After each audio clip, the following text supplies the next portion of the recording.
Para hablar del conflicto en Ucrania nos tenemos que remontar al año 2014, cuando se iniciaron las protestas del Euromaidán. Fue la mecha que encendió las consecuencias que hoy estamos viviendo. Entonces Rusia se anexionó ilegalmente la península de Crimea y ahí podemos decir que empezó todo.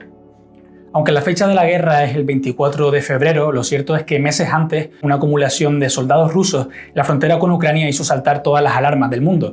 Algunos analistas decían que era simplemente un método de presión y otros alertaban de un posible inicio de un conflicto. Lo cierto es que el 21 de febrero de ese mismo año, Putin, en un mensaje a la nación, reconoció la independencia de las regiones de Donetsk y de Lugansk, en la región del Donbass, al este de Ucrania, y dio comienzo a lo que fue la guerra de Ucrania. Precisamente el 24 de febrero fue cuando se produjo la entrada de las tropas rusas desde el sur y también desde la península de Crimea. La primera ofensiva se dio precisamente en esas localidades y el objetivo inicial, el plan A de Vladimir Putin, era llegar hasta Kiev. Rápidamente, tanto Rusia como los mercenarios de Wagner que apoyaban a las tropas del ejército ruso se dieron cuenta de la resistencia de Ucrania. En los primeros días del conflicto se intentó un acercamiento diplomático que rápidamente se vio que las posturas maximalistas tanto de Ucrania como de Rusia volarían y no se llegaría a ningún tipo de acuerdo en ninguno de los 4 intentos diplomáticos de acabar con el conflicto. En septiembre de 2022, la iniciativa que estaba en manos de Rusia pasó a estar en el poder de Ucrania y ahí el triunfo más importante de las tropas del presidente Zelensky fue la localidad de Jersón, paradójicamente anexionada de forma ilegal por el Kremlin hacía algunas semanas junto con otras provincias como Donetsk, Lugansk o Zaporilla. Ese fue uno de los puntos de inflexión en lo que llevamos de guerra y de momento es el gran triunfo de las tropas ucranianas.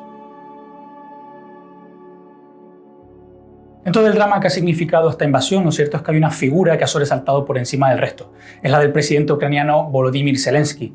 Este actor que interpretaba al presidente ucraniano dentro de una serie muy conocida en la región, se presentó a las últimas elecciones y consiguió llegar al poder. Además, en una situación muy complicada en el país porque desde el año 2014 había una guerra activa en el este de Ucrania. Lo cierto es que Zelensky rápidamente se hizo con la simpatía no solamente en el interior sino también en el exterior del país. Internacionalmente, Zelensky se ha convertido en la figura más importante de cara al exterior y muchos países no pueden diferenciar lo que es el nacionalismo ucraniano sin tener en mente lo que es el presidente de la República. Lo cierto es que Zelensky, dentro de sus políticas, la más importante ha sido ese proceso de adhesión a la Unión Europea y ha tenido que llevar a cabo agresivas políticas de anticorrupción, ya que era uno de los grandes problemas del país. Otra de las cuestiones donde se le ha criticado a Zelensky es esa ampliación de la ley marcial. Obviamente ha tenido que llevarla a cabo por la cuestión de la guerra, donde no dejaba salir del país a los varones entre 18 y 60 años para que pudieran estar activos de cara a un posible reclutamiento en el conflicto. Otra de las críticas que ha tenido ha sido ilegalización de hasta 12 partidos políticos que estaban relacionados de alguna forma con Rusia, una política que ha sido criticada en el interior, pero que a su vez ha estado defendida por la Comisión Europea. Su modelo de comunicación ha sido lo que más ha resaltado. Primero con un mensaje muy claro, luego con cierta teatralidad en sus mensajes y luego con una escenografía muy relevante. Zelensky ha sabido estar en los sitios donde tenía que ir, primero el frente y luego también todas esas regiones que han ido conquistando con el tiempo, ganándose además el apoyo de la propia ciudadanía que sabe que si él se arriesga, ellos también pueden.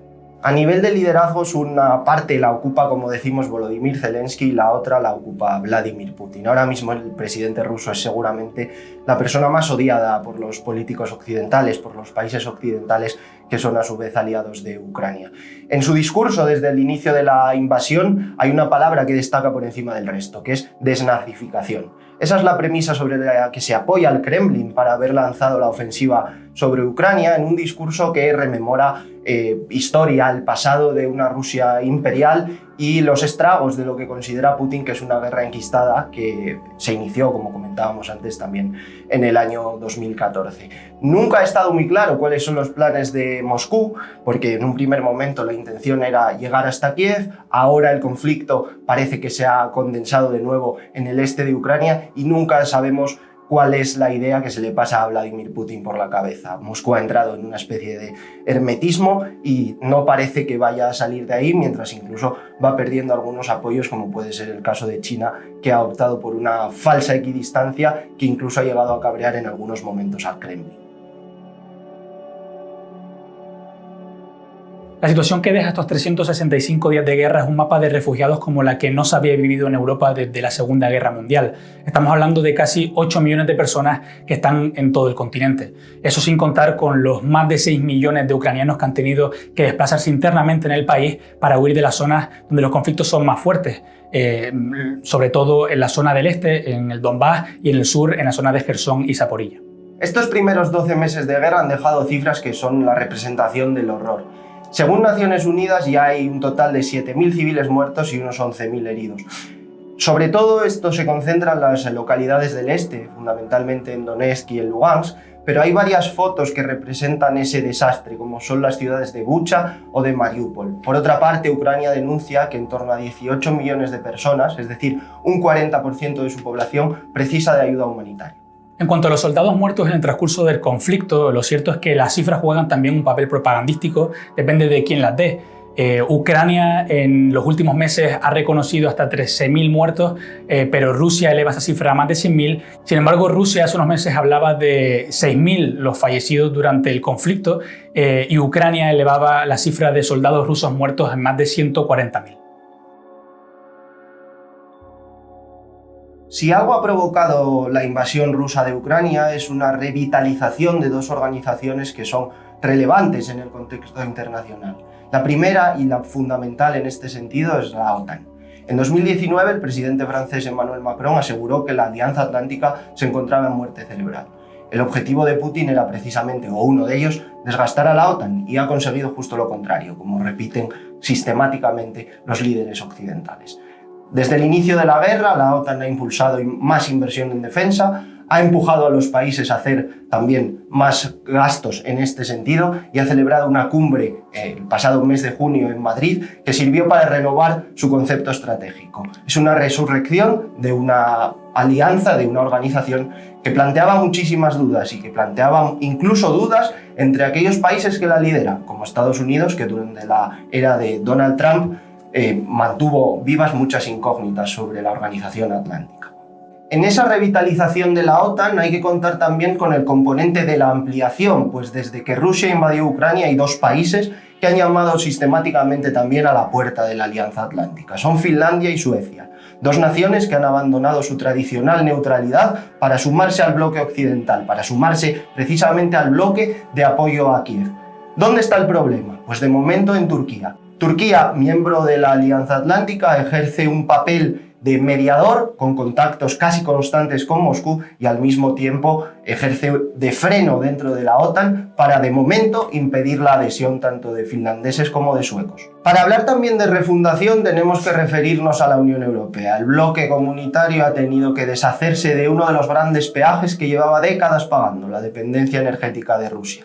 A lo largo de estos 12 meses, los Estados miembros han acordado un total de 9 paquetes de sanciones contra Rusia y se espera que estas medidas coercitivas minen la economía de Moscú todavía más durante este año 2023. Parafraseando al alto representante Josep Borrell, las sanciones de la Unión Europea son un veneno lento pero irreversible. Esa es la gran herramienta que maneja la Unión Europea frente a Rusia, pero además ha tenido que buscar nuevos socios energéticos, mayor independencia energética en la búsqueda de las renovables y eso ha provocado un mayor peso de países precisamente como España, con el sur de Europa presentándose como una alternativa a fuentes de energía que hasta ahora estaban siendo inexploradas.